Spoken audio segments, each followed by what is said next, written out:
Welcome. My name is Kelly Perrin. I'm the Assistant Director for the Institute for National Security and Counterterrorism, and it's my pleasure today to welcome and introduce our guest speaker, Professor Matt Evans. Professor Evans is Assistant Professor of Political Science at Penn State University in Altoona, Pennsylvania, a hotbed of excitement I've learned. As you all know, INSCIT is deeply committed to interdisciplinary approaches to policy problems, and Professor Evans is a model of interdisciplinary study. His bachelor's degree from the University of Wisconsin was in journalism and history. He has a master's degree from Columbia University in urban planning, and he received his PhD at Ben Gurion University in politics and government and interdisciplinary studies. Before settling into his present position at Penn State, he worked in the political science department at Northwestern University and the Department of Politics and Government at Ben Gurion University.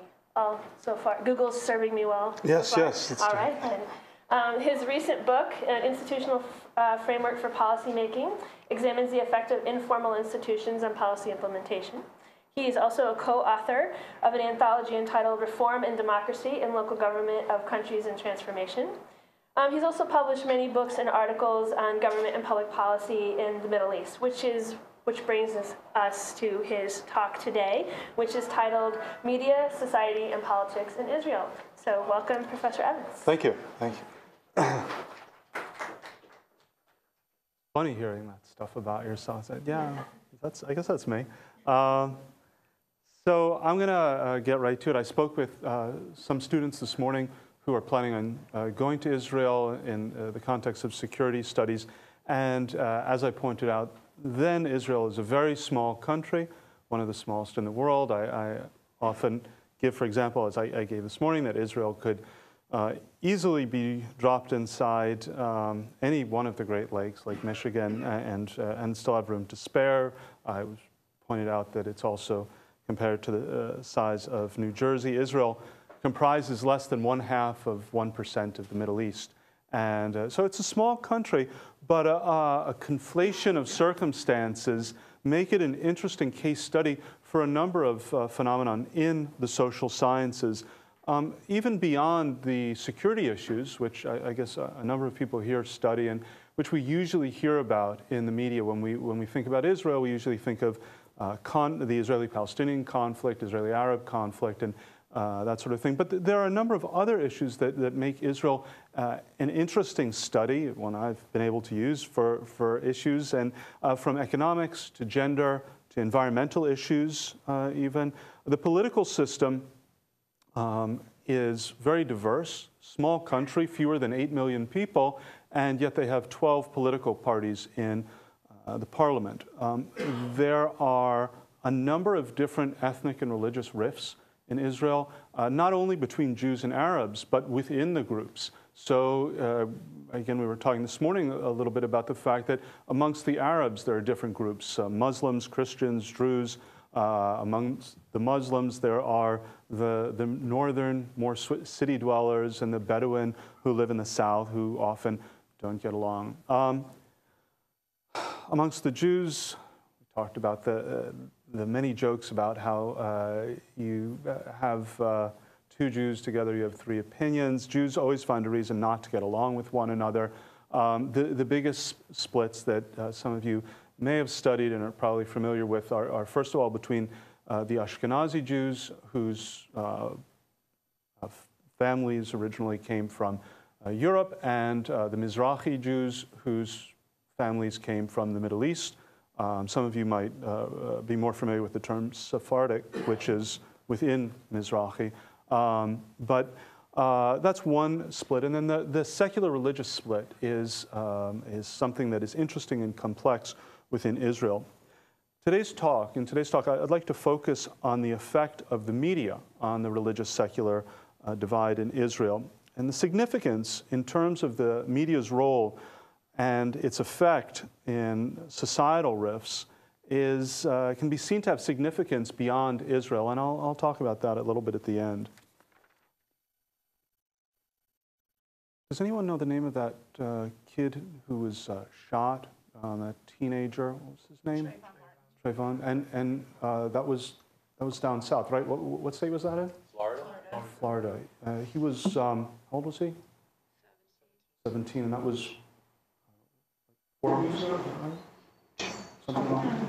Yeah. Does anyone know in that period of time how many other teenagers were shot in the U.S.?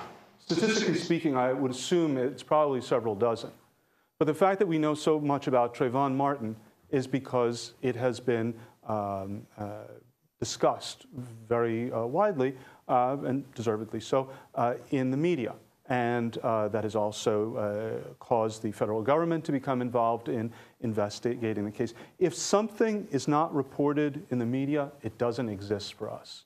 Kind of like Descartes' old thing about a tree falling in the forest. A lot has been discussed and written about the role of the media. What should it be? And that's not an easy question to answer. First of all, the media is a business. From the New York Times to Fox News, they're not philanthropic organizations. They're there to make money. Those of you who have seen your access to the New York Times cut in half lately have become even more aware of that. But they go beyond, the media goes beyond just profit-making ventures. Media is essential to democracy. It's almost cliche to repeat the references to it as the fourth estate or the watchdog of democracy. And this is very important, and I don't want to discount this role as the watchguard of democracy, because if there isn't a media that we trust, politicians can get away with whatever they want. If there is no one who we believe in to report on scandals and corruption, then there's really nothing to limit politicians. You know, we all think the first thing that jumps to mind is Watergate and how it was investigated by the Washington Post reporters. If today something comes up about the current presidential administration, it's reported on Fox News, most of us will say, well, that's Fox News. Right? If the New York Times reports on something that one of the Republican candidates say, they'll say, oh, there goes the liberal media again reporting that, and they'll discount it. And a certain share of the public, because the media has become fragmented to a large extent in the United States, will now no longer be interested in scandals or corruption that probably should have interested them sooner. So this role of watchdog is important. And one of the things that's tied to this is the idea of objectivity. We expect our news, in order for us to trust it, in order for us to believe in it, we expect it to be objective. But this is by and large an American standard. European media has never played by this particular rule until recent years. Traditionally, European media would openly take a stand, would identify with a particular political party or political movement, and there was nothing seen as wrong with that. This is changing to a degree. There's been a good bit of research recently on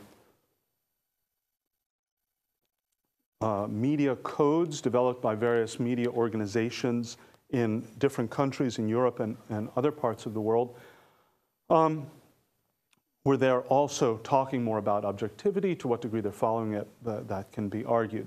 In addition to the expectation for objectivity, there are certain other expectations, and many of them directly clash with the idea of objectivity. One is the idea of social cohesion, that the media is supposed to help, and for those of you, I don't know how many political science majors there are here, but that is seen as one of the things that media can facilitate, bringing people together around different issues, different segments of society.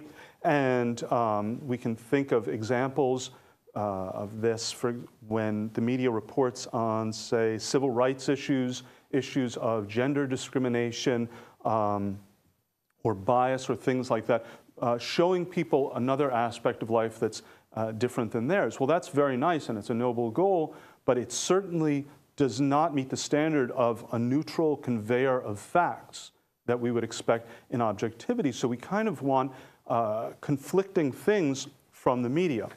And to this, we must also add the changing nature of the media. The media is changing greatly as we speak. It used to be, when I was a kid back in the Middle Ages, there were 3 television stations in the United States, the 3 networks, and everyone would come home from work and at a certain time sit down and watch the evening news. Mostly it was Walter Cronkite. That was the big name in the United States in news. Just out of curiosity, who here watches the evening news now regularly? Do you really? You sit down? All right, very few people. Generation gap, with all due respect, certainly very few young people today sit down and watch the 6 or 7 o'clock evening news regularly. It's very, very unusual. People get their news from other areas. So we're not all watching the same thing. So if we go back to Vietnam or Watergate, those entered the political debate because everyone was seeing the same thing. Today, everyone's off on their own site, and issues like that no longer capture the public attention. Another issue that has been written and discussed a lot, that I've written about too, has to do with the topic of framing, how the media frames something. Where is it positioned in either the news broadcast or in the newspaper? Is it on the front page, or is it on page 17, bottom, column, buried? Who is quoted? What adjectives are used? Did something happen, or did someone claim it happened? Was there an attack and violence, or was it a resistance movement? Resistance today is frequently used euphemism for violence. One of my favorite adjectives used in framing is the word defiant. Defiant is a brilliant, interesting word, and it seems so innocuous in a sentence. Is a leader being defiant to international calls to do something, or is he just refusing? And it does make a difference in the way we understand the story. Finally, the last general media topic that I'd like to discuss is the CNN effect. The CNN effect is something that has been widely discussed as to the role the media plays in affecting public policy. The original idea of the CNN effect was that because pictures of famine and devastation were reported in Somalia and then in Yugoslavia with refugees there, that caused the United States and the international community to act on those issues. On domestic issues, the media has been instrumental in getting public policy to change on issues of rape or domestic violence or any other number of issues. And this is very important, but again, the issues that are on the public agenda are because the media has made them so. Okay, now I want to make a shift over to Israel. As I indicated earlier, I'm going to be talking about the religious-secular split in Israel. This is a big topic. Next to the Arab-Israeli conflict, this is the biggest topic of political debate in Israel. And religion is a complicated topic. In Israel, you have a very wide spectrum of people that really can be divided according to religion. First of all, you have secular people who are not religious. You have traditional people who don't follow, again, to be religious in Jewish tradition, especially in Israel, means to follow a strict set of dietary restrictions of activity on the Sabbath. It also means to dress a certain way. Traditional people tend to look and act a lot like secular people. They probably keep kosher at home, but they might go out to a restaurant that doesn't keep kosher. They might go to synagogue on Saturday morning, but then come home and watch a soccer game in the afternoon. And you might say, so what? There's people here who go to church on Sunday morning and then watch football in the afternoon. But for really religious Jews, that's a no-no. They're not supposed to turn on the TV or any electricity on a Saturday. So the traditional people are kind of somewhere in the middle. Then you have the modern Orthodox and the Ultra-Orthodox. There's a big difference. The Ultra-Orthodox are the guys, if you've been on a visit to Brooklyn, seeing the guys dressed in black. And people in the United States mistakenly refer to all of them as Hasidim. And that is, I'll explain why that's not correct to refer to them all that way. The modern Orthodox dress more or less the way secular people do. They work in the same workplaces, serve in the army. The difference is that the men wear yarmulkes or kippah, and the women dress what is considered more modestly. So the sleeves will be down to their elbows, and they may or may not generally prefer to wear long skirts. The ultra-Orthodox are, again, the guys dressed in black. Half of them, about, may be considered, to use the American pronunciation, Hasidim.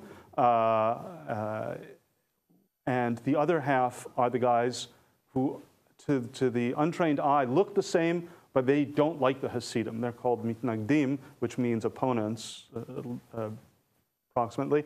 The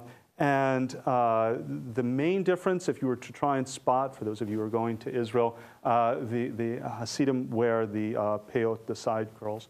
But the ultra-Orthodox live in separate neighborhoods.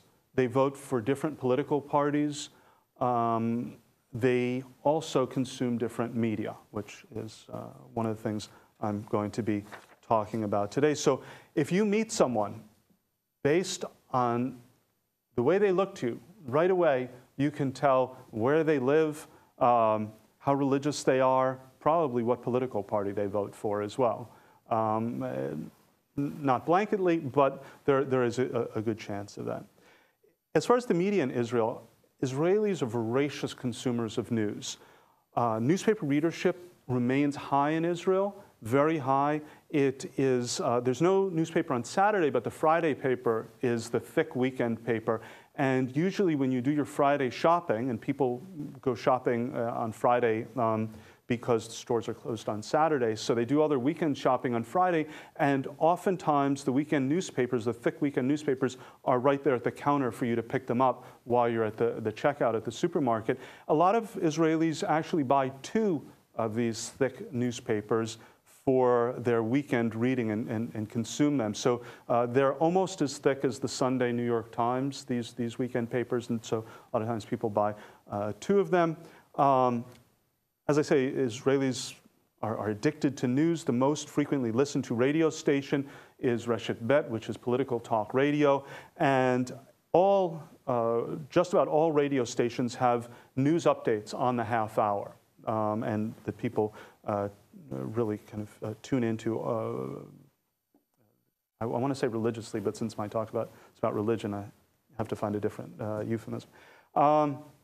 I want to focus on newspapers, though. Today, many religious people don't listen to radio and definitely don't watch TV, so I want to kind of move away from that. Israel's media evolved similar to the European model. In other words, the media were openly, especially the newspapers, were openly affiliated with particular movements or political parties or unions, etc. In recent years, it has evolved more towards the American model, where newspapers at least claim or try to claim to being more objective. But surveys, and Tel Aviv University's Herzog School of Communications frequently has interesting surveys, have shown that most Israelis, both religious and secular, perceive the media as being biased toward the left-wing and secular end of the spectrum. There are 4 main newspapers in Israel. Am I speaking too quickly? I never know if I'm speaking too quickly or too slowly. There are 4 main newspapers. The first one, which many of you may be familiar with, is Haaretz. Haaretz is considered the newspaper of record. It's printed in broadsheet style, similar to the New York Times. It only has about 9% of circulation. The readership isn't very high, but it is considered the more quality reporting, more in-depth writing. It has a very left-wing orientation. Even though they have occasional editorials from people on the right, the news content and editorial content are often very mixed. My favorite example of it, I was living in Tel Aviv, and we had a subscription to Haaretz, and on election day, May 29th, 1996, I opened the door and I got the paper, and there on the front page, and this was a very contested election between Netanyahu and Shimon Peres, and it was won by about 0.5%. And it was a direct election for the prime minister. And there on the front page, there was an article that says, Netanyahu derides the values of Israel, something to that effect. I read the article, and this is on election day. It said that a guy walked into the newspaper offices and told how many years before, when he lived in the United States, he heard Netanyahu at some event saying derisive things about Israel. And to prove his story, the man also brought his mother in, who heard this too. I was thinking, this is the newspaper of record, and some guy who no one had ever heard of. It was almost it was laughable. But Haaretz is still considered the best of quality of the papers. The next two papers are Yediot Ahronot and Ma'ariv, which are both tabloid papers, similar to the Daily News in their layout and in their quality, perhaps slightly better than the Daily News. But they're mainstream. They're considered, they have both left and right. Obviously, people on both sides of the spectrum claim that they're not, that they're biased towards the other side, but they're fairly middle of the road. Yediot Ahronot, in political terms, it is well, for many years, it was the #1 circulating newspaper in Israel. And in the 2006 election, it was seen to be very biased toward the Kadima political party and its leader, Ehud Olmert. And there were a lot of complaints that they weren't reporting on issues relating to corruption, which came out, and a lot of people got very upset about that. And in 2007, a new paper was started called Yisrael Hayom, which means Israel Today. It started as a free paper given out at train stations. It very rapidly became the most widely circulated newspaper in Israel. And the latest polls that I've, circulation numbers that I've seen says it still is. It's owned by Sheldon Adelson, whose name probably is familiar to you, as the guy who gave Newt Gingrich $10 million. It is perceived as supporting Prime Minister Netanyahu, or at least not attacking him as much as the rest of the media does, and therefore being supportive of him. The owner of Yediot saw this as competition, got very upset, and the Kadima party, which is supported by Yediot, tried to have a law passed which banned Israel Today. It didn't name it by name, but it would have banned free newspapers being given out. There are, as I said, the ultra-Orthodox live in their own world, and they don't read the mainstream newspapers. So there are two ultra-Orthodox newspapers that are the most widely circulated in that sector, Yated Ne'eman and Hamodia. Yated Ne'eman is circulated for the guys in black who are not Hasidim, and Hamodia is for the Hasidim. They have their own rules, and they have their own religious guidelines, etc. And so these serve the ultra-Orthodox community. Now, again, with all the divisions, the ultra-Orthodox who are from a Mizrahi background, again, the not European background, they tried starting a newspaper, and it didn't work out so well as a daily, so now it's a weekly. And I found this ironic because its name is Yom LeYom, which means day to day, but it's only a weekly. I always found this kind of funny. The modern Orthodox, who actually are a slightly larger percent of Israeli society, had for about 70 years their own newspaper. It was called Hatzofeh, and it went out of business in 2008. And that's very interesting because, for one thing, it was one of the remnants of the party papers, the political party papers. It was affiliated with the National Religious Party, which also kind of went out of business. But I found it interesting that they stopped publishing because it kind of shows how most of the modern Orthodox are integrated into secular society, except for a small percent who will now read particularly the ultra-Orthodox newspapers. But it kind of shows the growing divide, in a sense, in the religious world of Israel. The ultra-Orthodox newspapers, the religious newspapers, bring news from the rest of the world, the secular world, to religious folks with a particular screen, so that they won't have to see all the terrible things that they might otherwise be exposed to if they were to turn on the TV or read secular newspapers. So they get some news from the outside world, but the things that are relevant to them as religious people. These papers are also used to mobilize the religious public if they are upset about something, if there's a demonstration, or if they're called to boycott a particular product for doing something that the religious leaders have deemed particularly forbidden. It's also used to defend against the secular media, where the secular media claims religious people are doing this, they at least express their opinion in the religious media. There is no sports section, there's no entertainment or gossip section in the religious papers. Very little crime, certainly not sensationalist, is presented there. And they're very critical of secular institutions like the Supreme Court, the army, etc. The biggest issue in terms of, or one of the biggest issues in terms of the religious secular divide, both within Israel and other areas, especially in the Middle East, but actually we see it here in the US too, is the issue of gender, especially treatment of women. In the religious papers, there are no pictures of women because it harms their modesty, is the way they see it. And so when you have women in powerful, important public positions, this is a problem. So the leader of the largest party in the Knesset, the main opposition party, Kadima, is a woman named Tzipi Livni. She was foreign minister. She was acting prime minister for a short period of time, leading candidate. Her picture will not appear in any of these papers.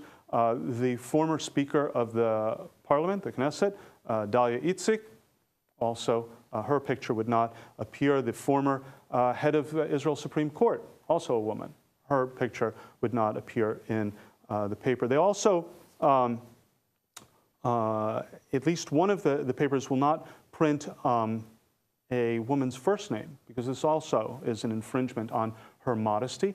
And I read about one case where a religious humorist in one of these papers changed the name of the former speakers of the parliament's, well, he added a letter to her name, so it turned her name from a female name, Dalia, into a male name. He added just a G sound in the front, from Dalia to Gedalia, which is a male name. And so he snuck it past the censor and got it in. It was a joke. So there are cases like that. The thing I wrote about in my paper is the fact that we see the media, in many cases, exacerbating the secular religious divide. A lot of times, the secular mainstream media, the newspapers I referred to previously, they scare the secular public.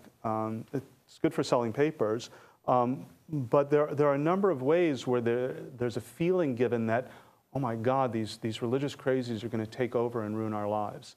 And so one way, a writer named Eva Etzioni Alevi has written about the fact that the Ultraorthodox, again the guys in black, are pictured in the newspaper a lot more than, say, modern Orthodox, even though the latter represent a larger proportion of the public,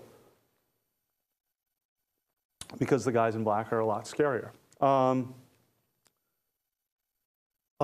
There were, I believe it was about 2 months ago, big headlines on the number of people in Israel who are religious. And the feeling was given that Israel is becoming a lot more religious. The religious, again, are taking over. And when you go back over the last 2 decades, you find the percentage hasn't changed all that much. Eva Etzioni Alevi also writes about the fact that a lot is made about celebrities who decide to become more religious. There's one guy named Uri Zohar who went from being the symbol of secularism to becoming ultra-Orthodox. And this gives the feeling that, oh yeah, a lot of people, there's a movement towards becoming more religious. And she points out the fact that the numbers show that the trend is just the opposite. More people tend to leave the religious life and become less religious, but that doesn't sell well. The ultra-Orthodox media also does their share in exacerbating the divide, presenting the secular people as immoral, scantily dressed, and things like that. Both sides are given the feeling that the status quo is being eroded against them. And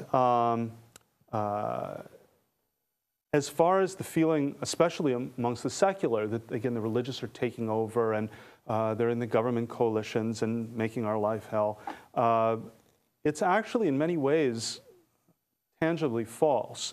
Because when you look at Israeli society over the past half century, you see that used to be stores were never opened on the Sabbath. Today you can find many that are. There are many places you can buy bread on Passover. Coming up, it used to be you could never find any bread anywhere. Now it's pretty easy to get pita bread if you really want to make something with that. It's really not difficult these days. The Supreme Court has backed the non-Orthodox in many things, especially the introduction of the non-Orthodox movements, conservative and reform, into Israel. So the feeling that, you know, this horde is coming to get you is played up a lot by the media, but it's really, when you look at a number of tangible issues, not true. In order to play this up, there have been a number of issues, such as the issue of segregation between the sexes on the buses. This, a few weeks ago, was a big issue that was played up because one woman got on a semi-private bus line that usually serves the ultra-Orthodox public, and she was verbally assaulted when she sat in an area in the front of the bus where men usually sit, and this became a big issue. The Israeli media, and this was then picked up by foreign media, she was referred to as the Rosa Parks of Israel, and very dramatic. The religious media came back and from the view they presented was the woman was being provocative, and she's a freelance journalist who then was able to write in a number of media outlets. What the truth is, it's really not important. But the fact is the story was represented differently in different areas. There are other areas in Israel where we can see a difference in framing, exacerbating a particular conflict. It could be the left-right split, and so between Haaretz and, say, Israel Today, we see different framing of different issues.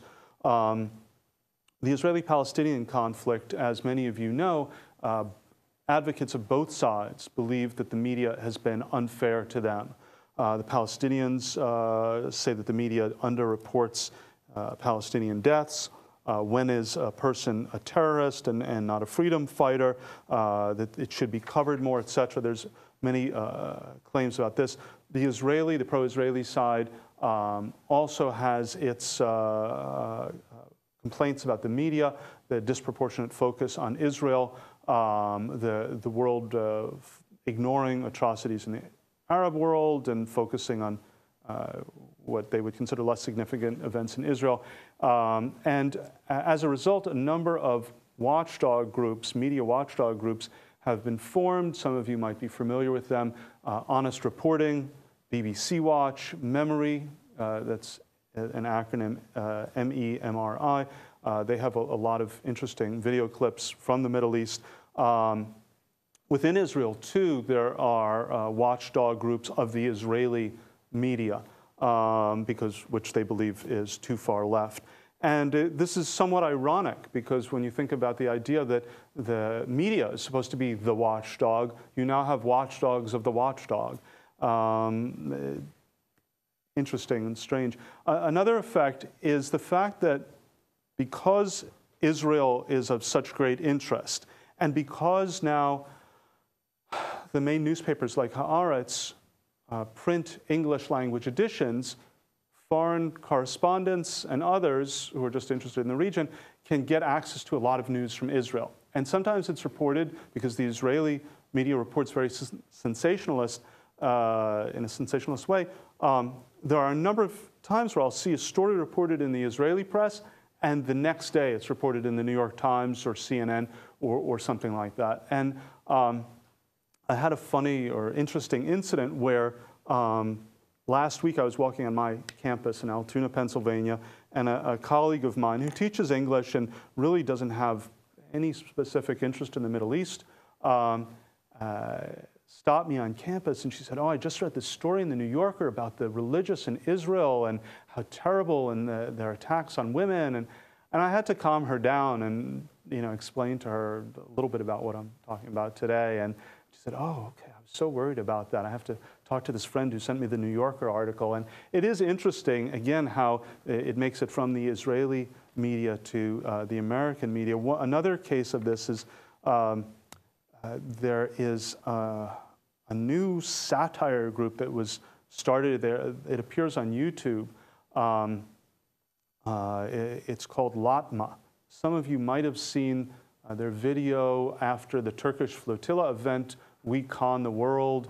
They have a lot of satire. Mostly their satire is in Hebrew. It's aimed at the Israeli audience. The people who publish it believe that the Israeli media is too left-wing, and hence they are right-wing. But occasionally they have some satire and some funny songs in English. For the most part, as I say, it's Hebrew. But it is an interesting phenomenon, again, of people using new media to attack the old media. In other words, using YouTube and internet to attack the old media. So I want to come back to what I talked about in the beginning, the idea that we have certain expectations from the media as a watchdog, a neutral conveyor of facts, but on the other hand, we also expect the media to condemn wrongdoings, corruptions, prejudice, injustice, and there's a conflict there between neutral watchdog and or neutral conveyor of facts and a watchdog against wrongdoings to reporting injustice. There's also a conflict between the idea that the media is supposed to provide for social cohesion, which is very important.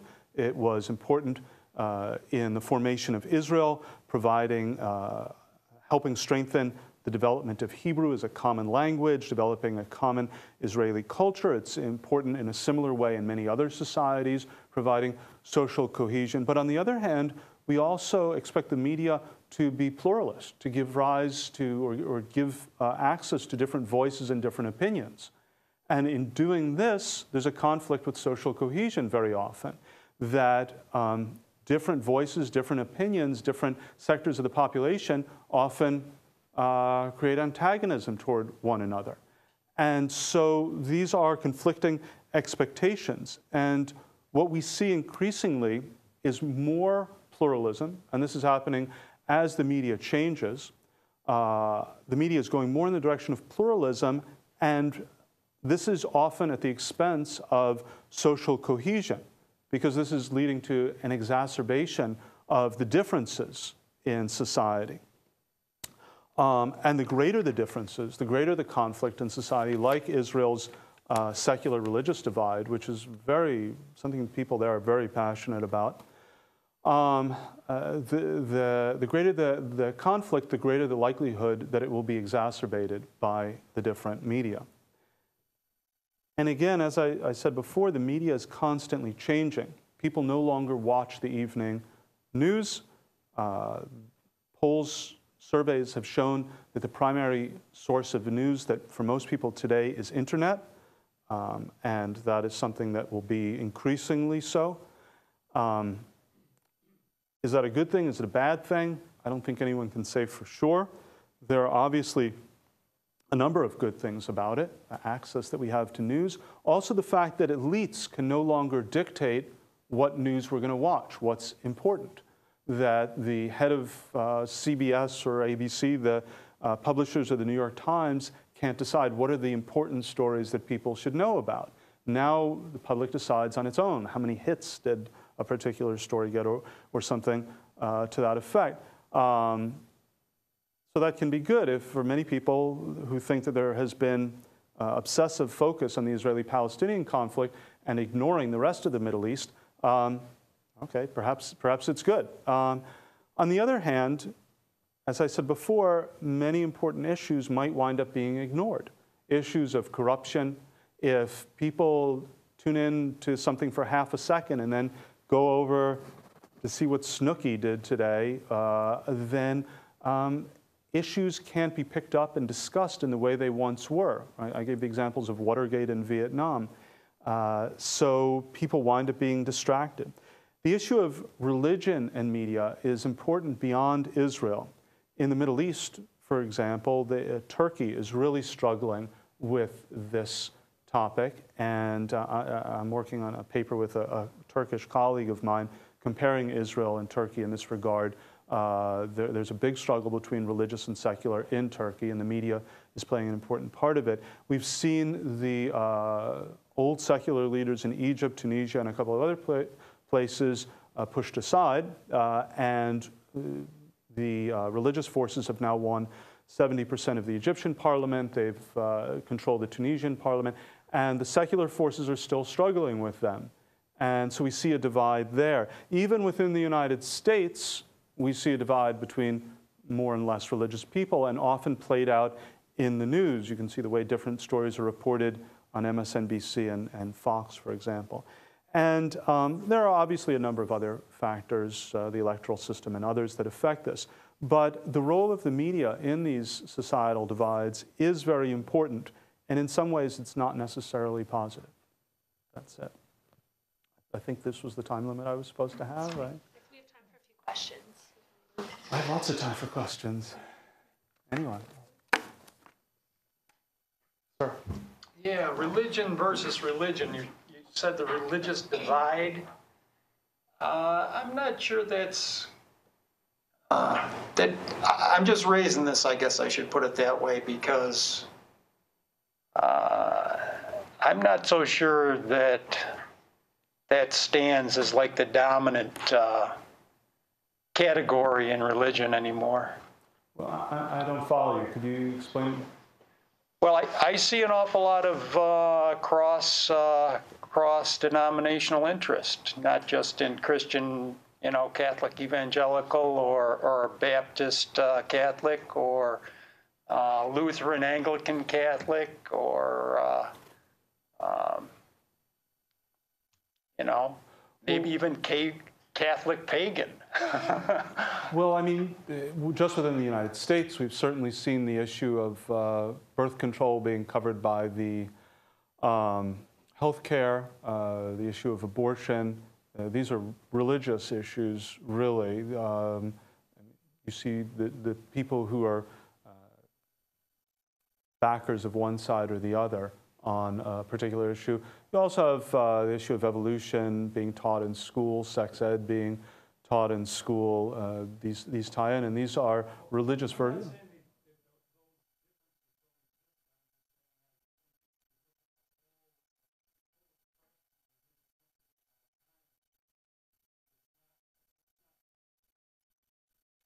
Just pluralistic, but the amount of time that is spent on substantive conflict over religion or substantive discussion of differences over religion is only a small percentage of the total involvement in religion. Oh, the political debate. No, personally, I'm not talking as much, large social scope. I'm talking about personally and within smaller groups and within people's lives. That people are less divided on religion? Well, I'm saying the amount of time spent in terms of where people are spending their personal cash of their own engaging time, that it isn't about the differences where, we've got to get bats and go, drum on somebody's back who is, evangelical and strident, and we can't have that. Oh, I see. So people are more tolerant of religious differences, you say?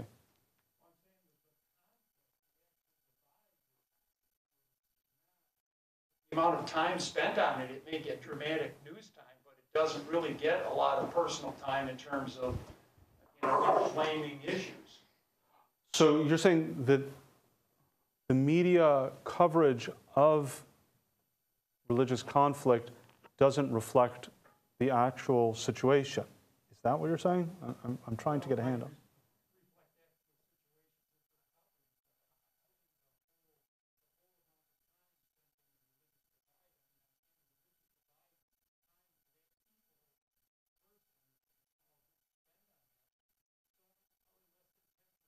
Total amount of time people and groups spend on religious things and issues and gatherings and even discussion of problems. Which might well be true here, but Israel between secular and religious Jews. And I wanted to ask you a question on it. Yes. I don't contest your thesis that the Israeli press exacerbates situations like a little spit on when she's going to school, an Orthodox girl. But I'm wondering whether the media ignores what might be more important issues in this divide, which are the issue, for example, of the excessive political influence of the small parties dominated by the Haredim, and the excessive amount of resources the state puts towards keeping that sector placated and educated because they don't work and they just learn.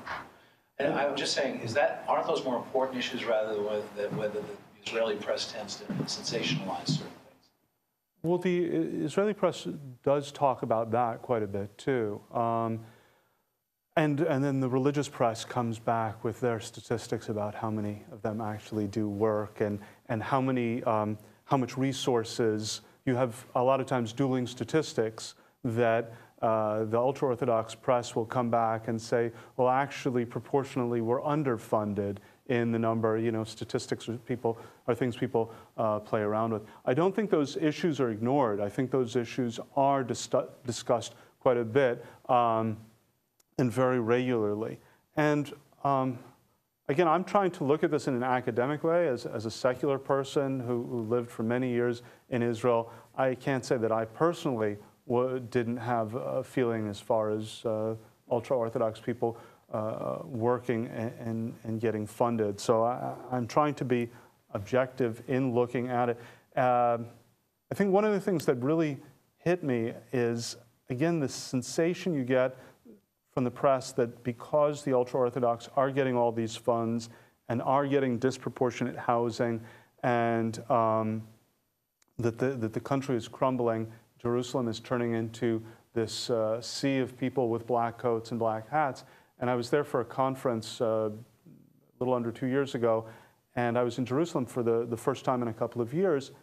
And the secular part of the city, the area of the cafes, has doubled in size. If anything, it's become a much more fun place for a secular person to live than when I lived there. And the atmosphere was exactly the opposite of the sensation you get from reading, especially the Israeli press. So the issue of their influence is widely discussed, and I would say, again, I'm not a big defender of the ultra-Orthodox, but sometimes when in the parliamentary system, in all parliamentary systems in Europe, the smaller parties often have disproportionate power because of the need to make a coalition in the parliamentary system. And so you wind up having in Holland, in the Netherlands right now, you have Geert Wilders' party. They are the second or third largest party, and they are the kingmakers in that coalition. So they are able to have a certain amount of power. You have that in almost all parliamentary governments where you have a need to make a coalition. In this case, the ultra-Orthodox, because they don't have as strong an opinion on the Israeli-Palestinian conflict. They don't have a strong position on some other issues that really make the divide between the Likud and Labour and party. So they're willing to go along, but occasionally they do demand funding for their institutions. And every time the government, as part of the coalition agreement, agrees to go along with this, the press headlines are the Prime Minister bows to the pressure of the religious parties again. So it is very actually widely reported. There have been changes. Again, for many decades, the ultra-Orthodox just didn't serve in the army. There have been programs lately to try and get them serving in the army, and today you have several thousand ultra-Orthodox serving in special units that are meant to be a first step to integrating them. The percentage of ultra-Orthodox who have started working, in other words, leaving the religious schools and working, is creeping up slowly. It's still problematic, I would say, but I don't think that you've seen sweeping changes for the worse, if I can use a non-objective term, as far as their control of resources or political power. Does that answer the question? You want it. I have a different opinion. I mean, I think the situation isn't quite as apocalyptic as we often get, as we perceive it, and we perceive it that way because of reading both the Israeli and American press, which come from a common source. And so I think when you look overall at the long-term trends, the danger isn't quite as bad when you look at the really big picture as a lot of people are given the impression. That's my impression.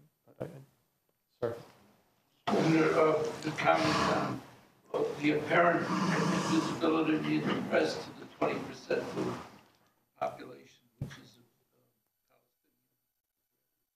Arab Israelis. I don't think they're invisible. I was referring to the religious divide amongst Jews. You know, when you talk about religious conflict in Israel, it's really only, or almost only, within the Jewish sector. You don't have repression of religions. There actually, believe it or not, Israel does not have a state religion. It recognizes 14 different denominations, I think 10 denominations, Christian denominations, Muslim, Druze, and Jewish. Baha'i, too.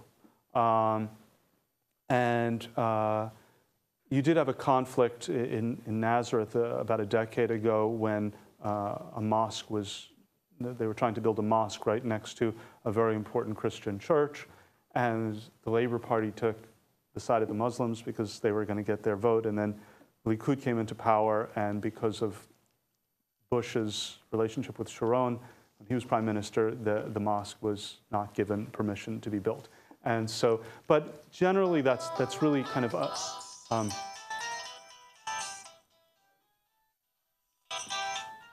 Verizon ringtone. And it happens. And first of all, a very large share of the Arab population have their own newspapers, Arab language newspapers.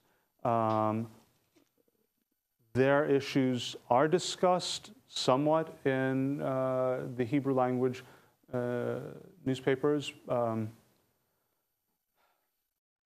Crime in the Arab sector, if an Israeli Arab member of parliament makes a statement about an issue, occasionally issues of disparity in the workforce. Those issues are reported. There perhaps would be some people who say that they're not reported enough. But they do kind of, again, perhaps the Arab press focuses more on their issues that are in their towns. Is that okay? Sir? Question about the sales situation of newspaper or other traditional media in Israel. Mm-hmm. In the United States, New York Times sales are decreasing, and advertisement is more focusing more the Facebook or Google's their financial situation or dangerous. LA Times, New York Times. So is a similar situation in Israel or different? From what I've seen, the circulation numbers have held fairly constant. There has, because of the success of Israel Today, as a free newspaper. There's actually a new word in Hebrew for free newspapers that newly invented. There have been some who have tried to imitate it, also giving out free newspapers at train and bus stations. I haven't seen that there's been a major drop in most newspapers. It perhaps is a cultural thing that people are used to reading it, and it's not like the newspapers that people buy are that cheap. For the most part, I haven't seen the drop, and perhaps it's because news is so tense that people want to read it. Although, you know, internet use is very high there. I think Israel has one of the highest rates of smartphone use in the world, and there are a lot of internet savvy people. So there are a lot of forum that Israeli consumers use, and there are, all the newspapers are available online too. So I believe that's also being widely used, but I haven't seen so far a huge drop in circulation.